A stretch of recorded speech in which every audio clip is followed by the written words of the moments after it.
함께 하십니다. 하나님께서 우리와 함께 하십니다. 여러분, 지난주의 말씀을 혹여 기억하십니까? 하나님이 우리와 함께 하심에 그 하나님께 우리의 삶을 맡기고 우리의 삶에 소위 신앙이라는 이름으로 전략을 세우고 계획을 세우는 우리가 그런 시대에 맞이하여서 그것을 깊이 삶에 적용해 볼 필요가 있다라고 했습니다. 그런데 그런 바른 전략 내지는 계획을 세우기까지 무엇보다도 전제되어져야 될 것이 있습니다. 그 전제라면 다름이 아니라 지금까지 나는 잘해왔는가 하는 점입니다. 이런 것들에 대해서 나를 돌아볼 필요가 있겠고 소위 결산과 같은, 왜냐하면 연말에는 거의 대부분의 모든 유익을 추구하는 이 기업들이, 회사들이 연말 결산을 하게 마련 아닙니까?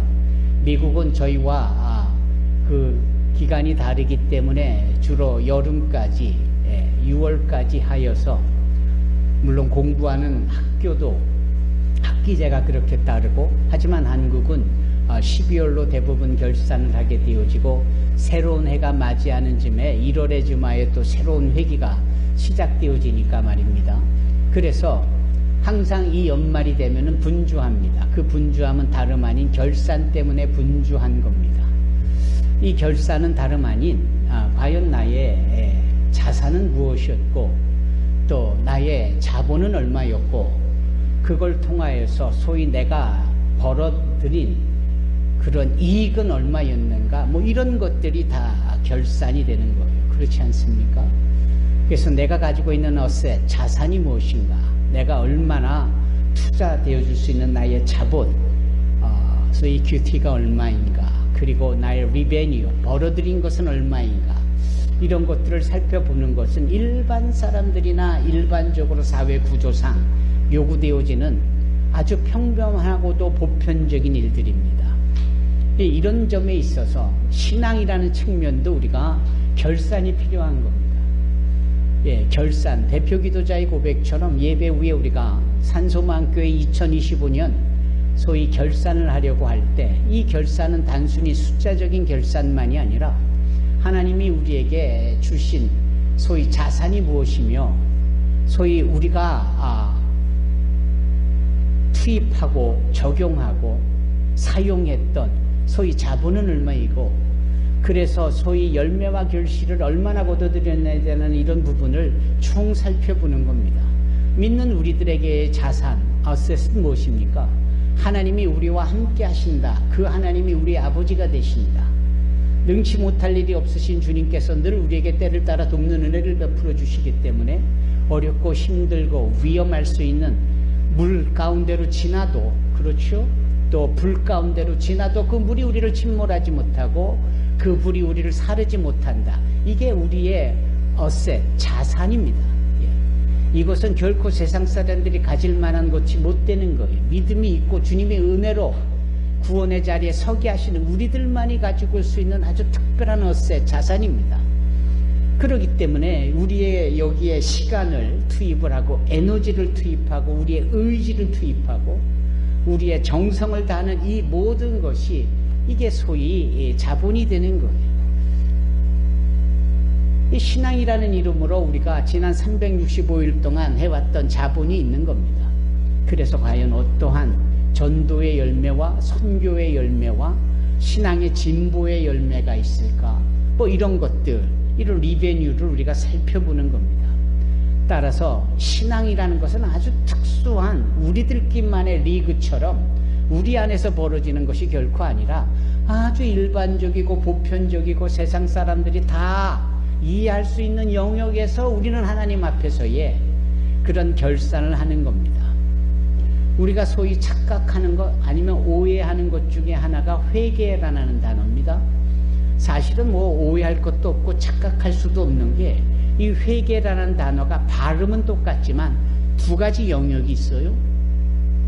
회개, 즉 회교이라고 말하는 이 부분은 오늘 주제가 되어지는 결산에 해당하는 겁니다.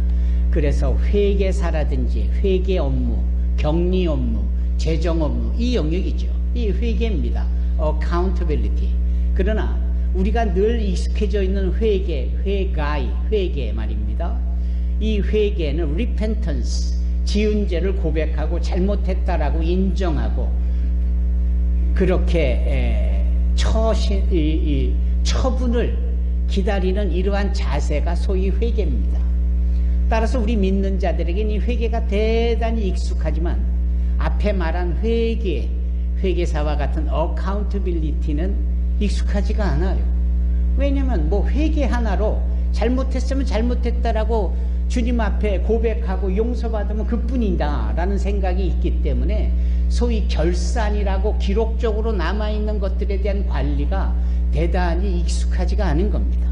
그래서 이걸 쉽게 퉁치듯이 이걸 쉽게 망각하듯이 그냥 잊어버리는 경우가 많습니다. 그러면 매년 365일 52주를 보내면서 우리가 이러한 accountability 회개를 하게 되어질 때에 또 다른 회개 연도를 맞이하니까 기회가 주어졌다라고 여기지만 하나님 앞에 서는 날 말입니다. 한 번 죽는 것은 모든 사람에게 정한 이치요. 그 다음에 뭐가 있다고요? 심판이 있다라고 말씀하시는 그 하나님의 심판은 하나님의 보좌 앞에 선 우리에게 하나님께서 소위 결산을 하는 겁니다. 그게 바로 accountability. 오늘 단어 속에 나오는 오랜 후에 주인이 돌아와 결산할세. 19절의 말씀인가요? 예. 세월이 오래 지난 뒤에 종들의 주인이 집에 돌아와서 종들과 셈을 하는 셈. 하나, 둘, 셋. 예. 둘, 셋. 이렇게 플러스 마이너스 셈을 하는 거. 이 결산, 이 회개. 이게 하나님 보좌 앞에 서는 날 우리가 살아왔던 인생에 대한 결산을 하는 겁니다. 여러분, 그 결산에 대하여서 미리 주님께서 말씀하시는 장면이 오늘 본문의 내용입니다. 그것이 하늘나라에서 이루어질 일이다라는 것을 말씀하고 계시는 거예요. 따라서 우리는 예수 믿고 신앙생활을 영위하면서 매년 회기가 바뀔 때마다 지난 해에 우리의 신앙의 정도라면 분량 말입니다. 규격, 사이즈, 기품의 이런 성숙면이. 그래서 이 규격이라고 말하고 있는 깊이와 넓이와 높이와 그 길이가 과연 얼마나 자랐는가. 왜냐하면 너희가 말씀 안에서 함께 자라져 가라고 했으니까 늘 성장해가는 것에 대해서 말씀하고 있지 않습니까? 세례 요한만 보더라도 그가 광야에서 하나님의 영과 더불어 이스라엘에 나타나기까지 하나님께서 성령으로 함께 하셨다라는 말씀이 누가복음 1장이었을 때 누가복음 2장에는 예수님께서 하나님께 사랑함을 받던 모든 자들에게 사랑을 받으며 그 키와 지혜가 자라가는 모습을 이렇게 영적으로 표현하잖아요. 예수님도 잘하셨고 세례 요한도 잘했고 이것은 대단히 우리에게 시사하는 바가 큽니다. 믿음을 가졌다. 그걸로가 아니라 그 믿음이 자라가야 되는 거예요. 그 믿음이 성장하여야 되는 겁니다. 그래서 말씀을 아는 지식이 자라가야 된다라는 것처럼 우리의 신앙이 농익고 깊이 maturity, 성숙으로 이어질 수 있어야 된다라는 겁니다.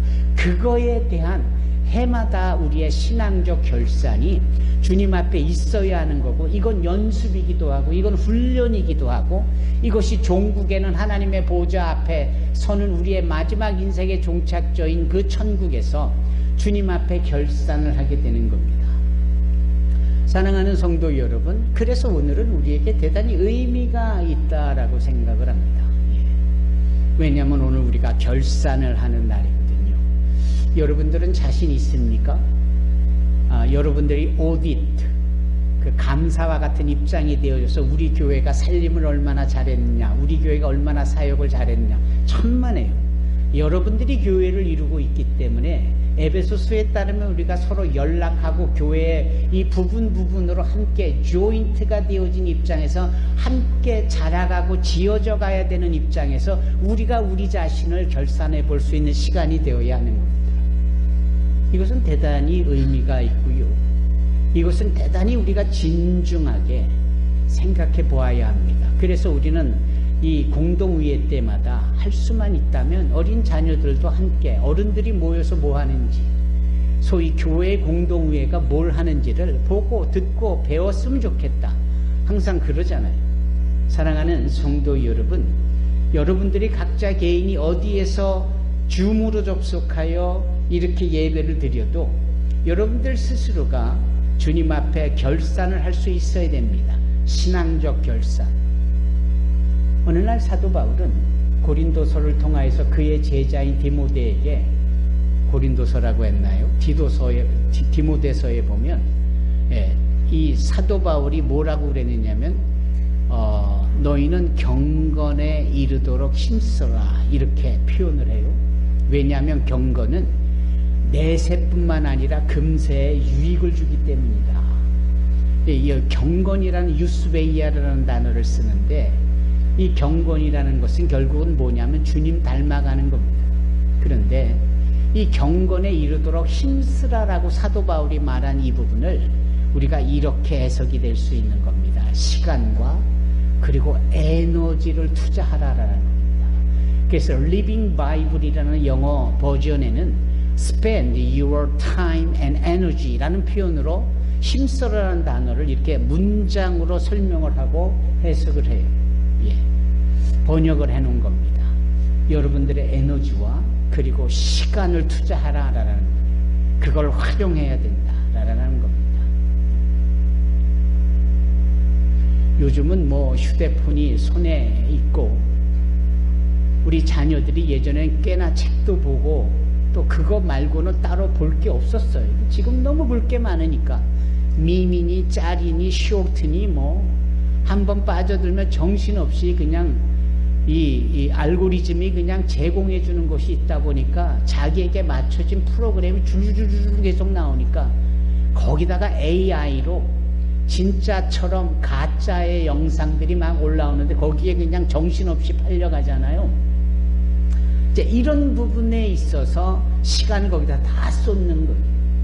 이런 부분에 있어서 그냥 밤이 맞도록 잠 안 자고 에너지를 다 쏟으면서 새벽이 되면 눈이 붓고 그때부터 이제 하루가 시작되어지는데 졸기 시작하고 밤이 바뀌고 낮이 바뀌고 이런 형태의 모습들의 라이프 스타일을 우리가 얼마든지 지금 보고 있잖아요. 그래서 드리는 말씀이에요. 우리는 에너지를 어디다 쏟는가? 우리는 시간을 어디다 쏟는가? 성경은 너무나도 단호하게 경건에 이르도록 에너지를 쏟고 시간을 쏟아라. 왜? 경건은 내세, 천국에서도 좋을 뿐 아니라 지금 이 땅에서도 경건을 추구하는 사람들이 쏟는 에너지와 그리고 시간이 있다면 그게 지금 너에게 유익하기 때문이다 라는 겁니다. 우리 아무쪼록 산소만교회 성도들이 다 그리 되어지기를 주님의 이름으로 축원합니다.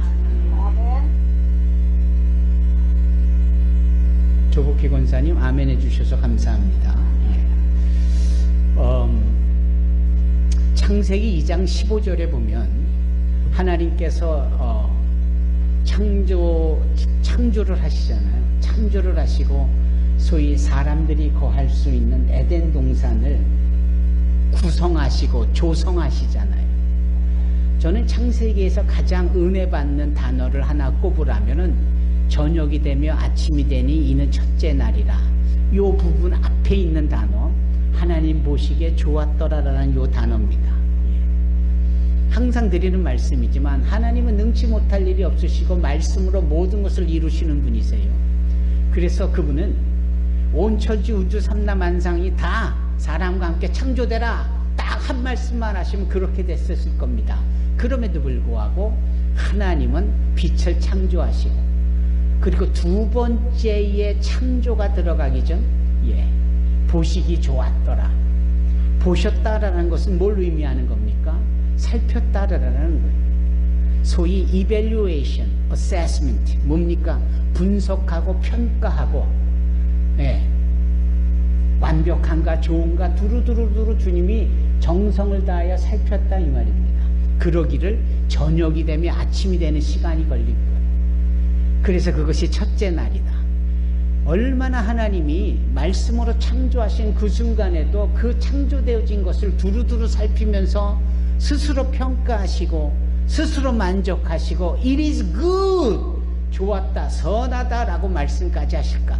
그러면서 하루가 저녁이 되며 아침이 되니 이는 첫째 날이라.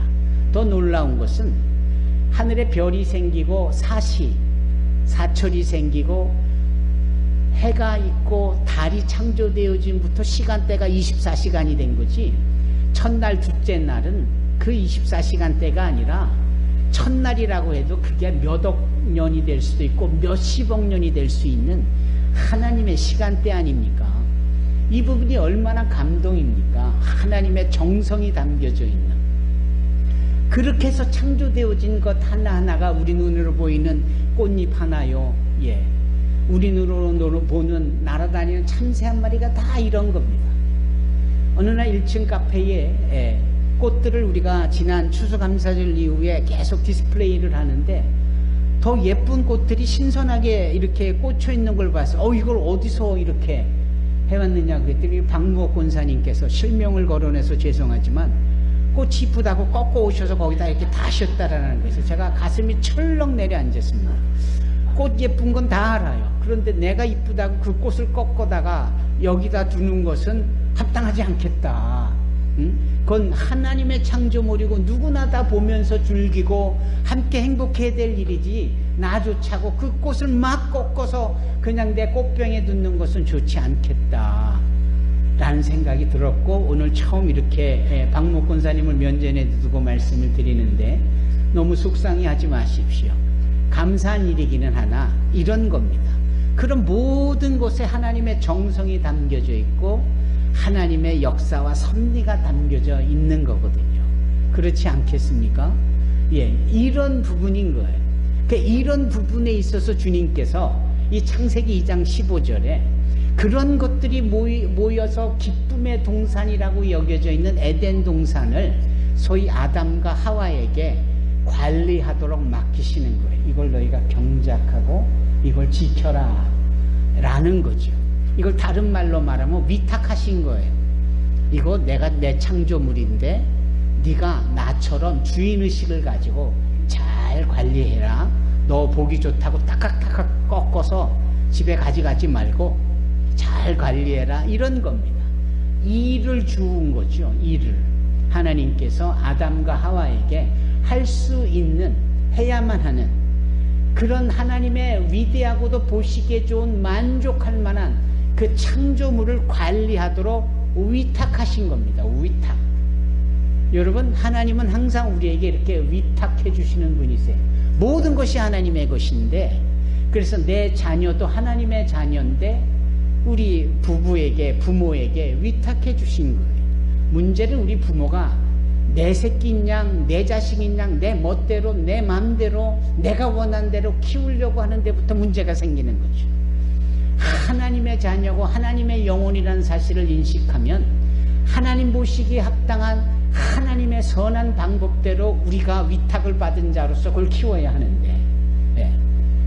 너는 판사 돼야 돼, 너는 검사 돼야 돼, 너는 의사 돼야 돼. 그래서 시간이 어디서 학교 갔다 오면 바로 사교육 받으러 학원 가야 되고, 쪼르르 노란 버스 타고 또 태권도장도 가야 되고, 또 갔다 와서 피아노 학원도 가야 되고, 애를 잡아요. 애들을 아주 잡죠. 뜨끔하는 사람들이 많을 거예요. 사실은 이것은 하나님이 맡겨 위탁하신 거하고는 별개의 우리 마음대로 우리 멋대로 더 하거나 안 하거나 이런 일들의 연속인 겁니다. 아닌 거죠. 오늘 본문의 말씀에서 그 주인이 이 종들에게 일을 맡기시는 거예요. 위탁하시는 거예요. 한번 생각해 보세요. 하나님은 여러분들에게 어떤 일을 맡기셨을까요? 나의 일터인 직업이라는 것을 통하여, 직장이라는 것을 통하여 나에게 할 일을 맡기셨다. 예? 하나님은 당신이 핏값으로 세우신 산소망교회를 성도인 여러분들에게 맡기신 거예요. GBS라는 이름으로 각자에게 다 맡기신 거예요. 그분이 나에게 맡기신 것이 무엇인지를 아는 거 정말 중요한 겁니다. 그래야 제대로 위탁받은 자로서의 일을 하는 거죠. 어느 날 주님께서 부활하시고 승천하시면서 뭐라고 말씀하세요? 그러므로 하늘과 땅의 권세를 내게 주셨으니 그러므로 너희는 가서 모든 족속으로 제자들 삼아 아버지, 아들과 성령의 이름으로 세례를 주고 내가 분부한 모든 것을 가르쳐 지키게 하라. 볼지어다 내가 세상 끝날까지 너희와 함께 할 것이다. 일을 맡기신 거예요. 위탁하신 거예요.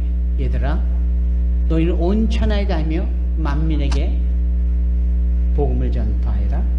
믿는 자들에게 이런 표적이 따르느니 너희가 새 방언을 말하고 귀신을 내어 쫓으며 뱀을 집으며 무슨 독을 마실지라도 해를 입지 아니할 것이며 병든 자에게 손을 얹는 즉 낫는 역사가 있으리라.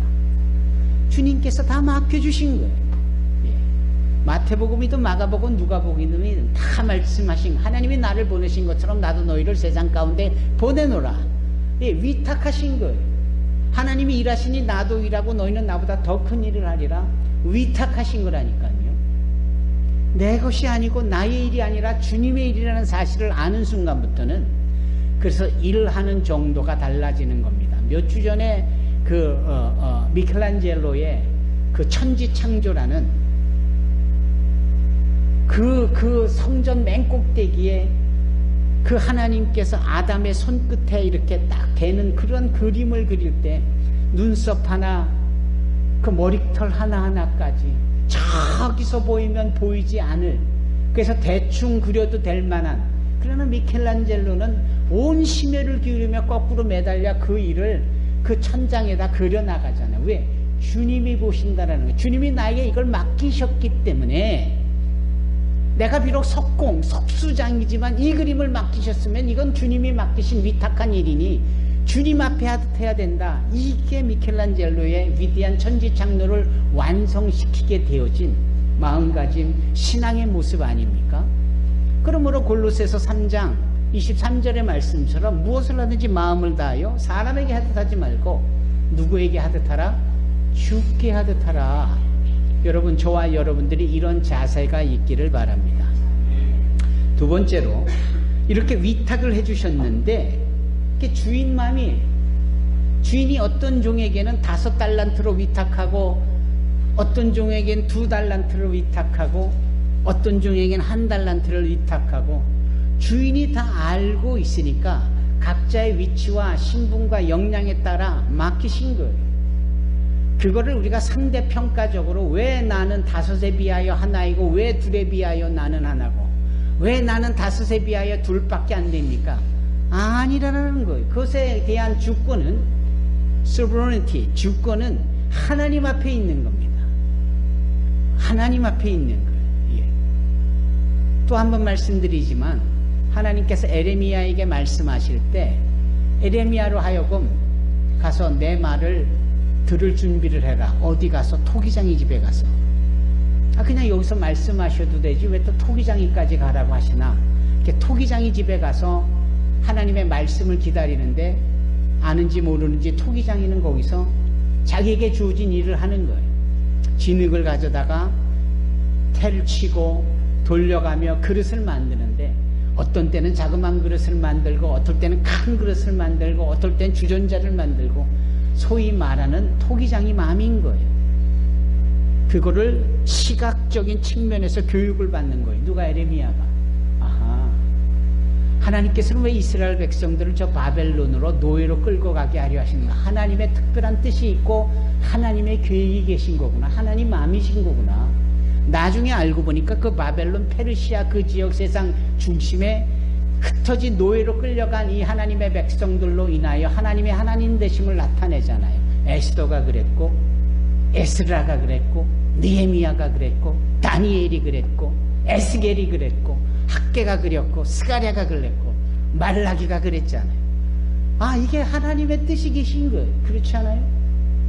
내가 이 일을 하려고 너희들을 저 바벨론으로 끌려가게 하려는 거야. 이건 내 마음이고 내 계획이다, 내 섭리다, 내 목적이다, 내 경륜이다. 알았지? 그제서야 에레미야가 정확하게 그 토기장이 집에 손끝에서 나오는 그 토기장이의 마음대로 하는 그릇을 만드는 생산품을 보면서 하나님은 더하시면 더하시리 결코 덜하시지 않는다라는 사실을 알게 되는 거죠. 하나님은 왜 나에게 일을 맡기셨을까?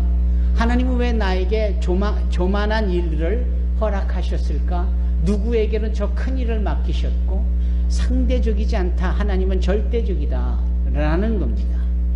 여러분, 항상 하나님은 우리에게 절대 평가, 절대 결산을 요구하시지, 누구는 더 많은 걸 했으니까 너는 어떠냐가 아닌 거예요. 너는 나 앞에서 내가 너에게 절대적으로 얼티메이트하게 요구되어진 이 부분에 대해서 어떤 평가의 내용이 있느냐, 이렇게 말씀하는 거죠. 여러분, 그러한 부분에 있어서 우리를 아시는 하나님께서 나이가 할 수 있는 일들을 맡기시는 거예요. 소위 말하는 음악성이 있다, 감각이 있다, 손끝이 야무지다, 일머리가 있다. 어쩌면 이것도 달란트로도 표현할 수 있는 부분이라니까요. 저는 지금도 못질조차 잘 못해요. 옛날에 제가 집에서 망치질을 하는데 보다 못한 저희 아버지가 이리 다오, 내가 할게. 어떻게 너는 군대도 갔다 온 애가 망치질도 못하냐, 이렇게 하시는, 일을 못하는 거예요. 예. 어느 날 밑에 이 문제가 생겨가지고 물이 터져가지고 그걸 치는데, 문영석 집사님은 그냥 일머리가 있어가지고 빠박하는데 난 뭘 해야 되는지 모르는 거예요. 그랬더니 지금도 기억해. 김발자 권사님이, 어떻게 두 형제가, 한 사람은 일을 이렇게 잘하고 한 사람은 이렇게 일을 못하냐고 나를 대단히 안타까운 모습으로. 김발자 권사님 어디 계세요? 저 기억나십니까? 그런 겁니다. 누구하고 비교하고 그렇게 할 게 아니라 어떤 사람에게는 어떤 일이 잘 되도록 주님께서 주신 재능이 있고 기술이 있고 전문성이 있고 다 그런 거예요. 그렇기 때문에 어느 한 가지 일을 가지고 왜 더 못했냐, 왜 덜했냐, 이런 차이가 아니라는 거예요. 여기 5달란트, 2달란트, 1달란트를 보면 마치 그런 식의 이론이 아주 또렷하고 분명하게 우리에게 설명되어지는 겁니다. 따라서 우리는 하나님께서 나에게 주신 것이 뭐냐라는 것을 아는 것이 참 중요합니다. 예, 정말 중요해요. 예. 그래서 사도 바울은 고린도후서 아니요, 디모데후서 1장에 보면 그의 제자인 디모데에게 뭐라고 하냐면, 하나님이 너에게 주신 은사, 이 은사라는 것이 이게 달란트예요. 너의 주신 은사를 부릴 듯해라. 그걸 활용해야지.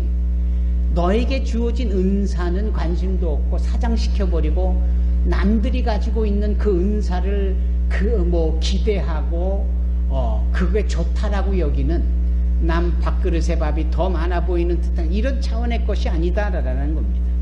하나님이 나에게 주신 은사, 하나님이 나에게 주신 달란트가 무엇인지를 분명히 아는 것이 중요합니다. 그것이 나에게 위탁되어진 일인 거예요.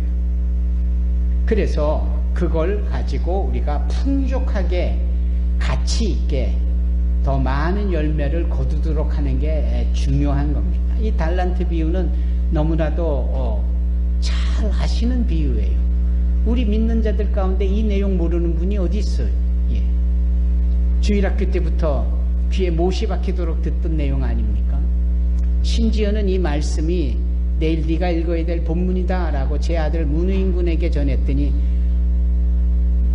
뭐 이렇게 본문이 기냐고. 근데 그 말씀 속에는 어떤 의미가 함축되어져 있는 것을 저는 느꼈느냐면, 뻔한 얘기를 뭘 이렇게 긴 걸 다 읽느냐, 뭐 이런 의미가 담겨 있는 거예요. 그만큼 대단히 우리에게 익숙한 단어입니다. 하지만 나의 주인 되시는 하나님께서 나에게 위탁하신 것이 뭔가와 더불어 그 위탁하시기까지 나에게 주어진 것이 무엇인가를 아는 것이 중요하고, 그래서 나는 그것을 어떻게 소위 나의 어셋, 자산과 또한 나의 이퀴티, 자본으로 그것을 활용을 하여서 어떻게 하나님 앞에 리베뉴, 유익을 끼침으로 하나님 앞에 이 2025년 결산을 하는 즈음에 칭찬받을 것을 기대하고 또 더 큰 일이 내년에 이루어질 것에 대한 소망을 품느냐라는 것이죠. 그리고 큰 그림으로 보면은 나에게 주어진 인생의 때를 마치고 하나님 앞에 서는 날, 그분이 나에게 이렇게 결산을 요구하실 때, 여기 오랜 후에 주인이 돌아와 종들과 결산할세, 19절 말입니다. 이 결산은 반드시 있을 수밖에 없는 거예요. 감사한 건 오랜 후에요. 오랜 후에. 아직 기회가 있고 아직 시간이 있다. 아직도 우리가 소위 손해만 봤던 인생이면 다시 유익을 끼칠 수 있는 시간이 아직 있다라는 것을 의미합니다. 아멘? 예. 제가 최근에 본 그 가장 멋진 축구 경기가 있는데 그게 뭐냐면 스페인의 바르셀로나 팀하고 프랑스의 파리 생제르맹하고 이 두 프로팀이 붙은 거예요. 근데 원정을 가고 홈 경기를 하게 되잖아요. 그 첫 경기에서 파리 생제르맹이 4대 0으로 이겨요. 4대 0으로. 와. 그러니까 이 바르셀로나 팀이 거꾸로 역전을 하려면 5골은 일단 넣어야 되잖아요. 그래야 4대 0으로 벌어졌던 스코어를 역전을 하는 거 아닙니까? 정말 잘하더라고요. 이 바르셀로나 팀이 4골을 넣는 거예요. 4대 4까지 되는 거예요. 그런데 파리 생제르맹에 있는 카반이라는 선수가 세상에 한 골을 더 넣어가지고 파리 생제르맹이 5대 4로 이기는 거예요. 그러면 이제 바르셀로나는 물 건너간 거죠. 시간도 얼마 남지 않았는데, 근데 한 골을 넣어가지고 5대 5가 되는 거예요. 이야, 한 경기에서 골이 이쪽에 5골, 저쪽에 1골, 합해서 5대 5가 된 건데 6골이 나잖아요. 근데 2분밖에 안 남았는데 그 마지막 순간에 어떻게 됐겠습니까? 야, 바르셀로나 팀이 멋지게 골을 넣어가지고 결국은 총 스코어 6대 5로 역전을 하는 거예요. 전율이죠. 금세기 최고의 대역전승을 이루고 있는 이 바르셀로나. 이번 2026년 월드컵 때 우리 한국 대한민국 팀이 좀 이렇게 멋진 경기를 펼쳐가면 좋겠다라는 첨언과 더불어 제가 이 말씀을 드리는 이유는 무엇일까요?